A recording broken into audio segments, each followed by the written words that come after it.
سحری ضرور کیا تھا، اور یہ در حقیقت برکت کا ذریعہ ہے۔ یہ بھی آپ نے فرمایا ہمارے اور یہود کے روزے کے مابین جو فرق ہے وہ سحری ہے۔ یہ سحری، کیونکہ روزہ جو ہے وہ فجر سے لے کر اور غروب آفتاب تک ہے، طلوع آفتاب سے نہیں، فجر سے، جبکہ وہ سپیدہ سحر جس کو ہم کہتے ہیں نمودار ہو جائے، طلوع آفتاب کا بھی 1.5 گھنٹے بعد ہوگا کہیں جا کے، لیکن اس وقت جو ہے روزہ شروع، غروب آفتاب پر ختم۔ اس حوالے سے اس سے پہلے کھانا پینا، اور اس میں بھی فرمایا گیا کہ بعض لوگ بہت زیادہ احتیاط کرتے وہ صحیح نہیں ہے، اس لیے کہ فجر کے لیے اذان جب دیتے تھے تو اس میں بعض حضرات ذرا جلدی کرتے تھے۔ حضور نے فرمایا کہ نہیں، دیکھو یہ ذرا جلدی کر دیتے ہیں، اگر تم میں سے کسی کے ہاتھ میں پیالہ ہے، ابھی وہ کچھ کھا رہا ہے، اذان ہو گئی ہے، تو وہ اپنا پیالہ پورا کر لے، اس میں بھی تشدد کی ضرورت نہیں۔ جیسے کہ اس سے پہلے ہم پڑھ چکے یسروا ولا تعسروا یرید اللہ بکم اليسر ولا یرید بکم العسر، اللہ تمہارے ساتھ آسانی چاہتا ہے، سختی نہیں چاہتا۔ تو اسی طرح فرمایا وَكُلُوا وَاشْرَبُوا حَتَّى يَتَبَيَّنَ لَكُمُ الْخَيْطُ الْأَبْيَضُ مِنَ الْخَيْطِ الْأَسْوَدِ مِنَ الْفَجْرِ ثُمَّ أَتِمُّوا الصِّيَامَ إِلَى اللَّيْلِ، پھر اب روزے کو پورا کرو رات تک۔ إِلَى اللَّيْلِ میں پھر بڑی بحثیں ہوئی ہیں، اس لفظ کی مناسبت سے اہل تشیع اس کے قائل ہیں کہ جبکہ خوب اندھیرا ہو جائے، لیکن اہل سنت کا اجماع ہے کہ غروب آفتاب اس سے مراد ہے، اس لیے کہ آغاز رات کا غروب آفتاب کے ساتھ، اور اس میں بھی احادیث کے اندر آیا ہے کہ تعجیل کرنی چاہیے۔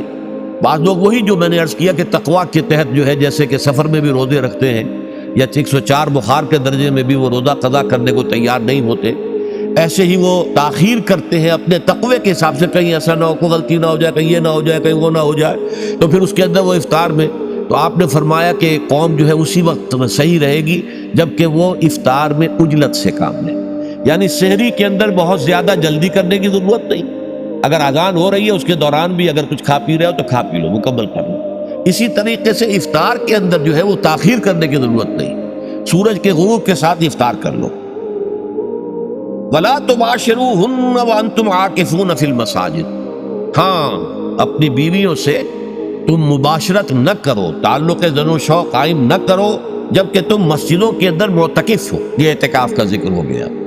رمضان کے آخری عشرے میں یہ اعتکاف جو مسنون ہے یہ 21ویں شب سے شروع ہو جائے گا، یعنی 20واں روزہ ختم ہوا اس کے ساتھ یہ اعتکاف شروع ہو گیا، اور پھر اعتکاف مسنون جو ہے وہ جب تک کہ چاند نظر نہ آ جائے شوال کا، عید کا، اس وقت تک یہ اعتکاف جاری رہے گا۔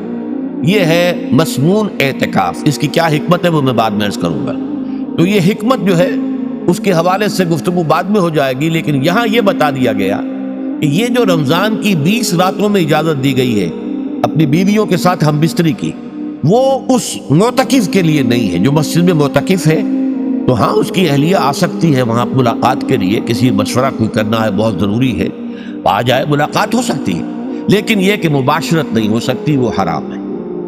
فرمایا وَلَا تُبَاشِرُوهُنَّ وَأَنْتُمْ عَاكِفُونَ فِي الْمَسَاجِدِ تِلْكَ حُدُودُ اللَّهِ، یہ اللہ کی حدود ہیں، شریعت اسلامی کی یہ حدود ہیں، فَلَا تَقْرَبُوهَا، تو ان کے قریب تک مت جاؤ۔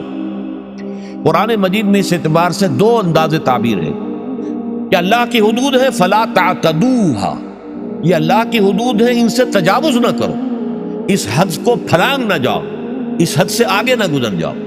یہاں ہے تقربوها، اللہ تعالیٰ کی حدود کے قریب تک نہ جاؤ۔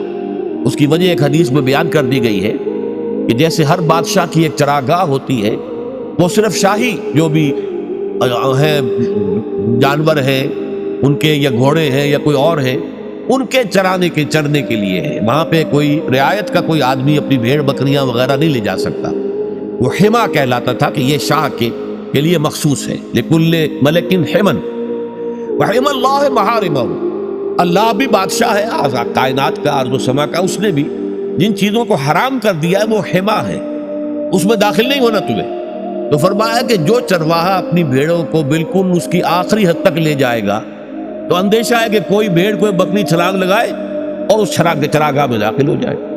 اس لیے کیپ ایٹ اے ڈسٹینس، ایک فاصلے پر رہو۔ احتیاط کا تقاضا یہ ہے کہ اس آخری حد کے قریب نہ جاؤ، فلا تقربوها، اس کے قریب نہ جاؤ۔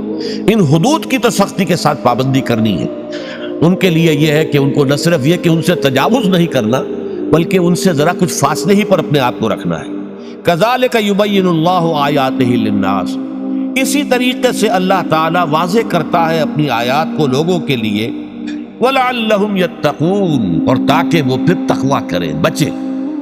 جب احکام معلوم ہو گئے اب بچنا آسان ہے. جب احکام معلوم نہیں تو اندیشہ ہے کہ کہیں کسی حرام کے اندر جو ہے وہ ملوث ہو جائے. جیسے کہ ایک حدیث میں آتا ہے کہ الحلال بین والحرام بین وبینہما مشتبہات. حلال کیا ہے یہ بھی واضح ہے، حرام کیا ہے یہ بھی واضح. البتہ ان دونوں کے مابین کچھ چیزیں ہوتی ہیں متشابہات، پتہ نہیں حلال ہے کہ حرام ہے. تو تم بچو، ان چیزوں سے بھی بچو، اس لیے کہ اس کے اندر حرام ہونے کا اندیشہ ہے نا، لہذا ان سے بھی بچو. جو Free audio post production by alphonic.com